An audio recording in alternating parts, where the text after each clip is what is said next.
O nosso convidado esta semana é Jorge Gabriel. Isto é uma espécie de troca por troca. Eu fui convidado do Jorge na semana passada no podcast do Jorge e agora é a vez de fazermos aqui uma troca. Obrigado, Jorge, por estar presente no Espírito de Ver. Tu és alguém que, como dizias outro dia, nós temos várias luas de caminhada conjunta, conhecemos há muitos anos. Tu és alguém que sempre te preocupaste com a tua forma física, mas sobretudo com a tua saúde. Desde quando é que sentiste essa necessidade?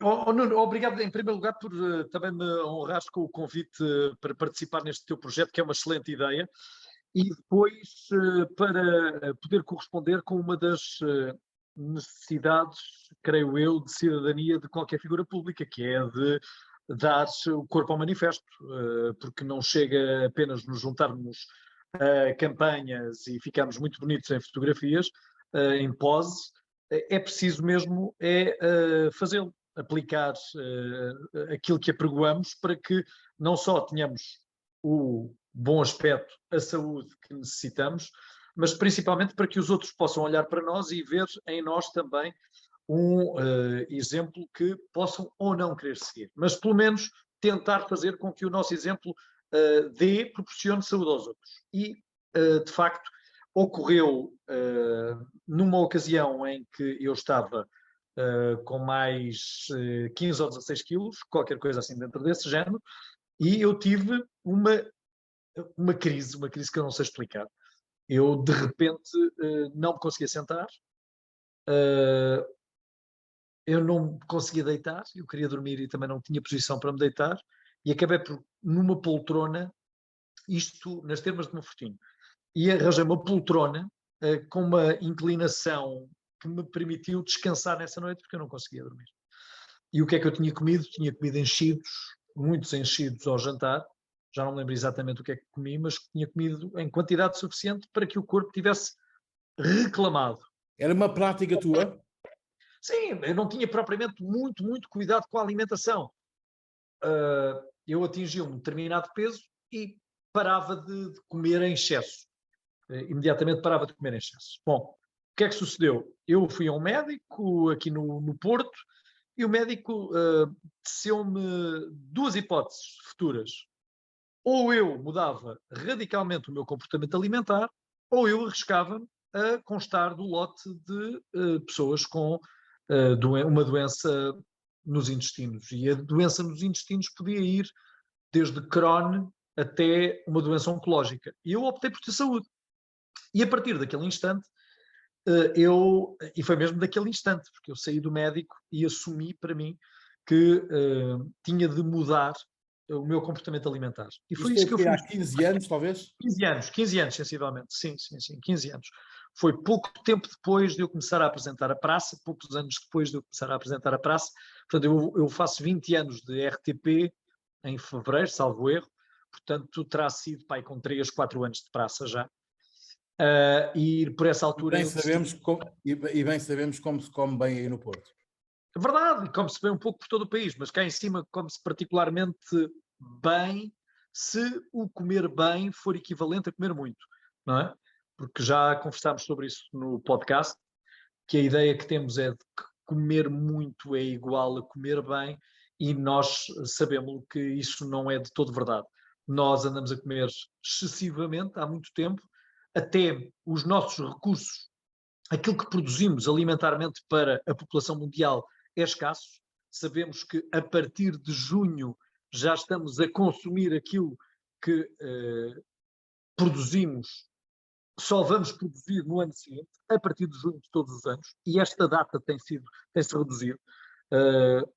Pensa-se que já no próximo ano será a partir de maio, que já estamos em déficit, já não produzimos o suficiente e já precisamos do alimento que vamos produzir no próximo ano, e isto é assustador.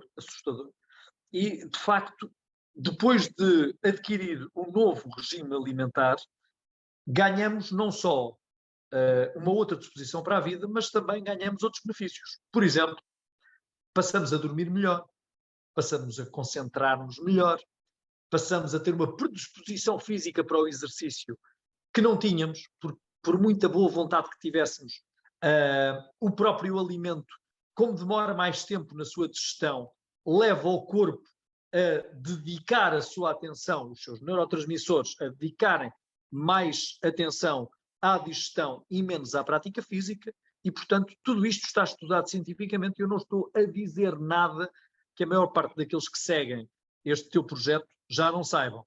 Então Agora é preciso aplicar. Vamos sistematizar. Como é que tu aplicaste isso? O que é que mudou na tua vida do ponto de vista alimentar? Fritos, zero. Zero. E fritos zero é zero. Portanto, tolerância zero. Especiais. É ocasiões especiais. E ocasiões especiais não é uma vez por semana. Ocasiões especiais é a tua festa de anos, a minha, Natal, Páscoa. É pontualmente, tal e qual como os nossos pais faziam há 50 anos, quando havia escassez de alimento efetivo e havia escassez de dinheiro para se poder fazer uma alimentação desequilibrada. As pessoas tinham que ter uma sopa, não é? Porque não, o dinheiro não esticava para o orçamento familiar dos portugueses. E era necessário, então, fazer uma alimentação mais próxima das estações do ano. Ou seja, nós não andávamos atrás de alimentos que sabemos que a natureza só pode dar se for pressionada a fazê-lo. Eles não surgem naturalmente noutras épocas do ano. Se nós adequarmos a nossa alimentação aos produtos que a natureza nos proporciona no momento certo, na época certa, por alguma razão, nos ajuda. Por alguma razão, antigamente nos restaurantes nós víamos nas emendas fruta da época. Ou fruta da época, que é coisa que deixou de aparecer, porque há fruta todo o ano. Há laranjas no verão e há morangos também em todo o ano. É verdade. E, portanto, as minhas mudanças mais radicais foram imediatamente nos fritos. Os fritos foram abolidos na minha dieta alimentar. Comecei a evitar hidratos de carbono, apesar de amar massa. Eu amo massa. Eu posso dizer que uma das loucuras que cometia, e desde a minha adolescência, também porque, como sabes, nós somos da geração dos pais que iam trabalhar para Lisboa e nós tínhamos que tomar conta de nós próprios, não é? E, portanto, nós tínhamos que preparar o nosso almoço e provavelmente o nosso lanche e provavelmente o nosso break ao meio da tarde, e nós comíamos aquilo que éramos capazes de fazer, e eu fazia isto que te vou contar. Eu sentava-me no sofá com um tacho de esparguete e depois o esparguete tinha ovos mexidos, salsichas, hambúrgueres, o que fosse, com molho abundante, fosse que molho fosse, de gordura ou de maionese ou de ketchup, o que é que fosse, e o tempo era passado a ver televisão e a comer esparguete, tachos de esparguete. E, portanto, começar a controlar o número de hidratos de carbono que ia comendo durante o dia. Só para teres uma ideia, existiam uns shakers da Tupperware, os shakers de 75 a 1 litro, 75 centilitros a 1 litro, que me permitiam encher de bolacha Maria Torrada, deitava depois variadíssimas colheres de qualquer produto achocolatado e ainda açúcar. Depois, leite, shake, e era comida àquela argamassa à colher. Portanto, imagina a loucura de açúcar que durante muito tempo eu confesso. Tu e todas as crianças. E todas as crianças da minha geração, acho eu. Eu me deleitava a comer, longe ainda de saber os problemas que dali advinham, sabendo a priori que tudo o que é demais é moléstia, tal e qual os nossos pais nos foram revelando ao longo da nossa vida. Mas agora, eles diziam também outra coisa no nosso tempo, que era a gordura é formosura, que é uma ideia que felizmente já passou, não é?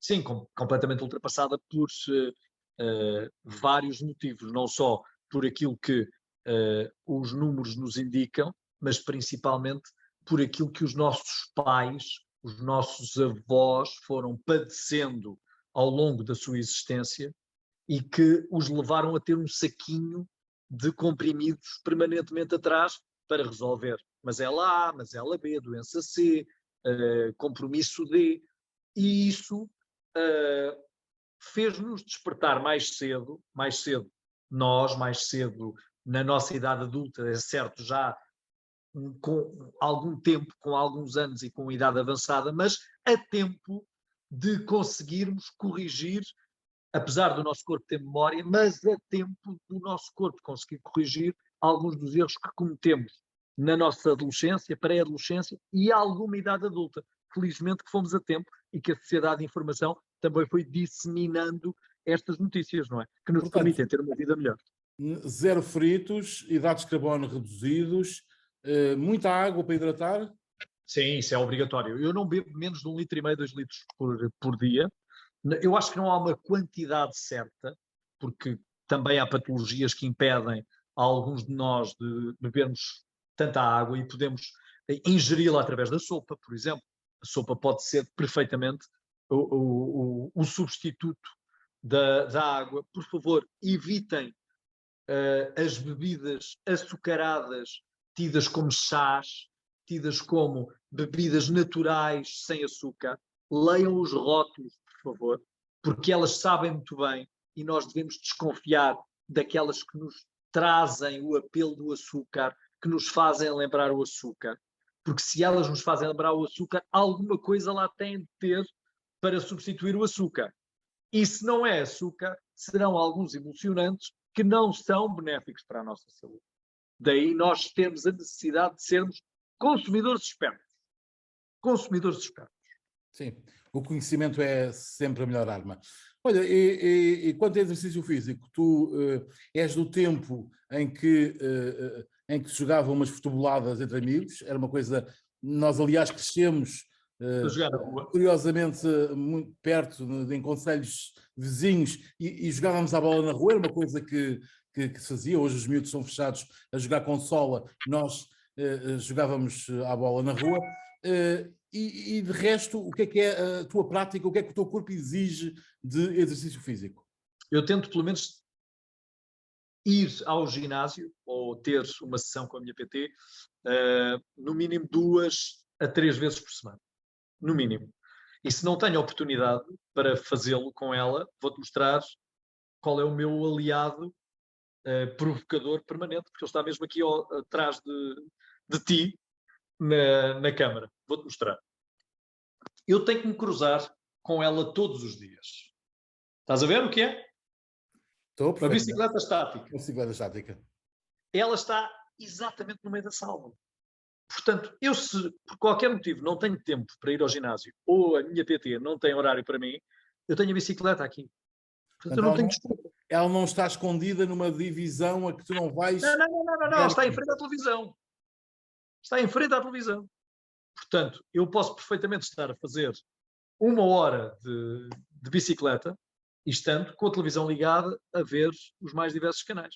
E é isso que eu faço quando não tenho oportunidade para ir ao ginásio ou então para usufruir deste luxo, que ainda é um luxo ter no caso a Ariana, a minha personal trainer. Mas sentes que é de facto uma necessidade. Quando não consegues cumprir essas questões, sentes que o corpo se manifesta? Manifesta-se logo no cansaço. Isto parece uma contradição. Quer dizer, uma pessoa vai fazer da bicicleta, cansa-se, não é? É naquele momento. Mas depois o benefício que nos é devolvido pelo próprio corpo permite que o corpo, em certa medida, rejuvenesça. Eu acho que nós andamos todos à espera de encontrar um elixir da saúde. E o elixir da saúde está no nosso desempenho físico. Quanto mais nós nos exercitarmos, mais aptos estamos para qualquer função. Pelo menos é aquilo que eu sinto. Jorge, não te roubo mais tempo, agradeço-te muito este bocadinho que estivemos aqui juntos.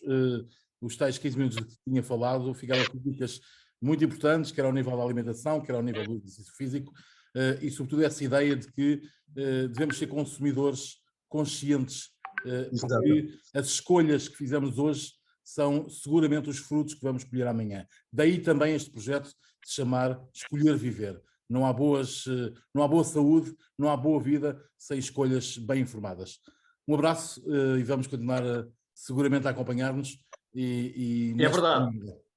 Deixa-me só terminar recordando todos que está a decorrer a Semana Europeia do Desporto e podemos ser todos ativos. Be active. É este o lema em toda a Europa até ao próximo dia 30. Um abraço a todos, saúde e cuidado com a alimentação.